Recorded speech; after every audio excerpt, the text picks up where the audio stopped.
शब्द नहीं है मेरे पास, सही बताऊं तो। मतलब मैं मैच पे ही इतना भनका हुआ था, और मेरे कल भाई थ्रू आउट द मैच मेरे इतने ज्यादा सर में दर्द हो रहा था। बट एक होती है ना, एक भाई तुम्हारी रिस्पेक्ट होती है, जितने भी भाई व्यूअर्स वहां पर भाई स्ट्रीम को देख रहे थे, रोनाल्डो के लिए एक रिस्पेक्ट है कि भाई यार एक ही तो बंदा है भाई जिससे प्यार है। लेकिन भाई कल मैच में ऐसा हगा है ना कि अगर मैं मैच पे अगर बात करने पे आ गया, और बात भी क्या, अगर मैं मैच पे खिसियाने पे आ गया ना, तो मैं वहीं पर ही अटक जाऊंगा।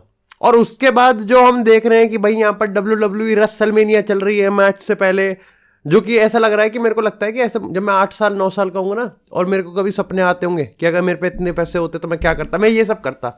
बट ठीक है, वो तो चलो फिर भी ठीक है, लाइट हार्टेड वाली चीज़ें हो गई। लेकिन आई थिंक द मैच खत्म होने के बाद जो सबसे बड़ी हेडलाइंस है ना, वो ये है कि किस तरीके से क्रिस्टियानो रोनाल्डो ने not on one scene, 2 scene, but multiple scenes पे भाई किस तरीके से रिएक्ट किया है, किया जा सकता था, और भाई ने क्या चूज किया। एंड ऑफ कोर्स उसमें सबसे बड़ा यहां पर आता है कि जब अल हिलाल फैन ने एक स्कार्फ नीचे फेंका इन क्रिस्टियानो रोनाल्डो टनल में जाते हुए, रोनाल्डो भाई ने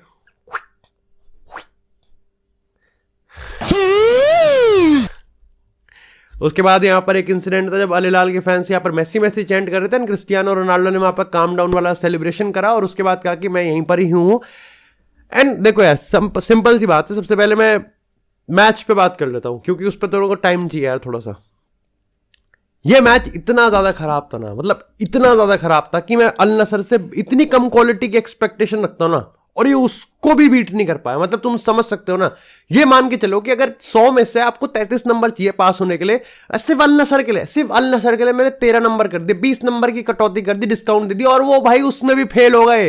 1.5 बिलियन का पैकेज डाल रहे थे यहाँ पर लियोनेल मेसी के लिए, नेमार नहीं है इस टीम में भाई। मतलब इतनी सारी चीजें होती ना, मतलब ठीक है, देखो यार, इंटर मियामी वर्सेस अल नसर मैच पे सबने बहुत मजाक उड़ाया, सबने बहुत करा, और अब जब मजाक उस टाइम उड़ा रहे थे, अब जब गाली खाने की बात आएगी ना, तो छुपना नहीं है भाई किसी को, देखो सब साथ में बैठ के गाली खाएंगे।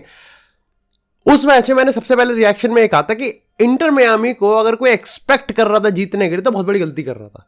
अगर लियोनेल मेसी स्टार्टिंग 11 में खेल रहा है और तब आप एक्सपेक्ट कर रहे हो, ठीक है यार, आपका एक फैंडम है, आपका एक रोमांटिसिज्म है लियोनेल मेसी के साथ, लेकिन फुटबॉल एक 11 बंदों का गेम है, अकेला मैसी नहीं कर सकता। और आज के गेम पे भी मैं कहता हूं कि रोनाल्डो अकेला कुछ नहीं कर सकता। वो अलग बात है कि रोनाल्डो ने अपना रोल भी नहीं प्ले किया, मैं कहूंगा कि क्रिस्टियानो रोनाल्डो भी इतना इफेक्टिव नहीं था, लेकिन भाई इस टीम से आप बहुत कुछ एक्सपेक्ट कर सकते हो। आयमरिक लेपोर्ट यहाँ खेलता है, उसके बाद यहाँ पर भाई आपका ब्रोजोविच खेलता है, सादियो माने भी खेला है, क्रिस्टियानो रोनाल्डो खेल रहा था, उसके बाद यहाँ पर ओतावियो खेल रहा है, आंद्रे तलिस्का खेल रहा है। सामने की टीम की बात करें तो वहां नेमार ही नहीं है, इससे बड़ा लॉस और क्या हो सकता है। मित्रोविच खेल रहा है अगेन, लाइक सादियो माने, क्रिस्टियानो रोनाल्डो, जब आप बात करते हो उसके सामने जब आप मित्रोविच को डालते हो तो आप एक्सपेक्ट नहीं करते कि मित्रोविच इतना स्ट्रांग है क्या।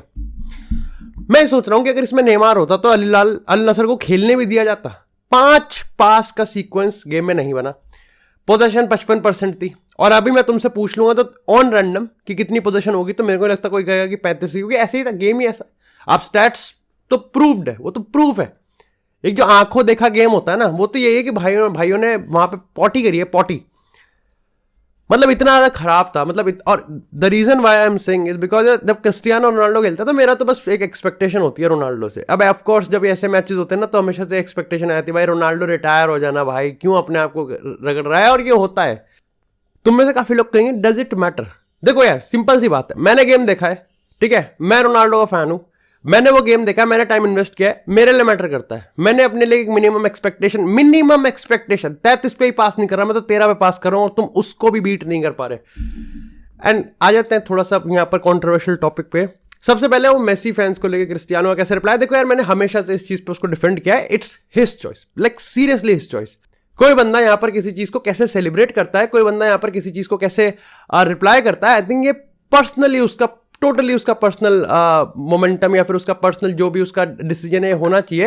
एंड क्रिस्टियानो रोनाल्डो अगर है ऐसा कि उसको लियोनेल मेसी की चैंट्स नहीं पसंद है, ऑफ कोर्स इट शोज कि वो बहुत जल्दी ट्रिगर हो जाता है। बट आई थिंक मेरे को लगता है कि उसको हम फ्रीडम देनी चाहिए कि भाई ठीक है, उसको नहीं पसंद है, वो रिप्लाई कर देता है, या फिर वो लाइक इस चीज को कॉम्पिटिटिव वे में लेता है, या फिर वो इस चीज को और ज्यादा हीटेड बना देता है क्लिक्स के लिए, आर्टिकल्स के लिए, या फिर जो भी है। मतलब आई थिंक मेरे को लगता है कि इसमें तो ज्यादा कोई दिक्कत की बात है ही नहीं।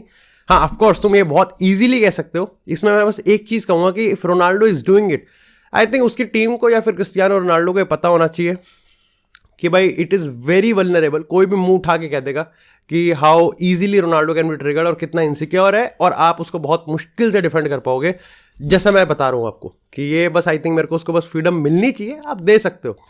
गिवन द फैक्ट कि वो अल हिलाल वाला जो इंसिडेंट है ना, मैं 1 घंटा सोचता रहा, मैंने पिताजी को बताया और उन्होंने मेरे से कहा कि you love Cristiano Ronaldo, I said agreed. You follow Cristiano Ronaldo, I said agreed. You feel for Ronaldo, I said agreed. You celebrate for Ronaldo, I said agreed. You are भाई तुम रोए रोनाल्डो के लिए, आई said agreed. हंसे हुए Ronaldo के लिए, आई said agreed. But that doesn't mean कि एवरीथिंग अगर रोनाल्डो गलत कर रहा है देन यू से कि ये सही कर रहा है। I think that's the best part, जो कि मेरे को लगता है कि उस इंसिडेंट को देख के मेरे को अब रियलाइज इस इंसिडेंट के लिए हो जाना चाहिए, इट वॉज रॉन्ग। एंड इसलिए नहीं कि भाई ने अल हिलाल के फैंस को, क्योंकि it was unnecessary, typically unnecessary, कोई जरूरत ही नहीं है उस चीज को करने की। और क्रिस्टियानो रोनाल्डो, अगेन मैंने बहुत बार उसको डिफेंड किया और मैं अभी भी कहूंगा कि जब जब मैंने उसको डिफेंड किया है तो मैंने उसको लॉजिकली डिफेंड किया है, जैसा मैंने फील किया उसको डिफेंड किया है। मैंने इस चीज के बारे में ज्यादा आर्टिकल्स पढ़े ही नहीं, क्योंकि मेरे को पढ़ने ही नहीं थे। अगर या तो वो, क्योंकि मेरे को at the end of the day ना ही मेरे को एंटी क्रिस्टियानो रोनाल्डो की टीम में आना है, और at the end of the day ना ही मेरे को फॉर प्रो क्रिस्टियानो रोनाल्डो की टीम में आना, मेरे को नहीं है जरूरत दोनों टीम की, मेरे को किसी की जरूरत नहीं है। मैं रोनाल्डो को मेरा आइडल है, but at the end of the day वो इंसिडेंट देख के जो मेरे को फील हुआ मैं वो कैमरे पे आके बोल दूंगा। मेरे को दोनों में से किसी की सिंपैथी की जरूरत नहीं है, और ऑफकोर्स गाली की तो जरूरत है ही नहीं मेरे को। इतना अननेसेसरी वो इवेंट था। एंड ऑब्वियसली सबसे पहली चीज तो आप गेम हारे हो। दूसरी चीज कि यार आप फैंस पे ठीक है मेसी की चैंट कर रहे हैं, वो गाली भी दे सकते हैं, वो तो हर उसमें गाली करते हैं। आपके आप अल हिलाल के फैंस से ट्रिगर हो गए, आपने बार्सिलोना के फैंस को फेस किया है जो कि आपके सबसे बड़े राइवल्स थे।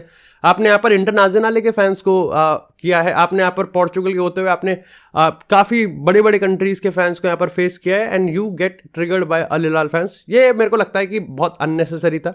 आई don't know, of course Al Nassr यहाँ पर उसको डिफेंड कर देगी, मैं नहीं कर पाऊंगा और मैं ना कर रहा हूँ, और मेरे को लगता है कि एवरी रोनाल्डो फैन उसको भी नहीं करना चाहिए। बट दैट डजंट मीन कि आप यहाँ पर सिंपली जाके रोनाल्डो को गाली देने लगो या फिर वो होने लगो। जो दे रहा है देने दो, you make your stand very clear. मैंने अपना स्टैंड बहुत क्लियर रखा है, काफ़ी अननेसेसरी था, और ऑफकोर्स मेरे को तो ऐसा लग रहा है कि मैं समझ में नहीं आ रहा कि मैं क्या पॉइंट बोलना चाह रहा हूँ, बट ये मेरे बहुत बहुत रॉ इमोशंस है कि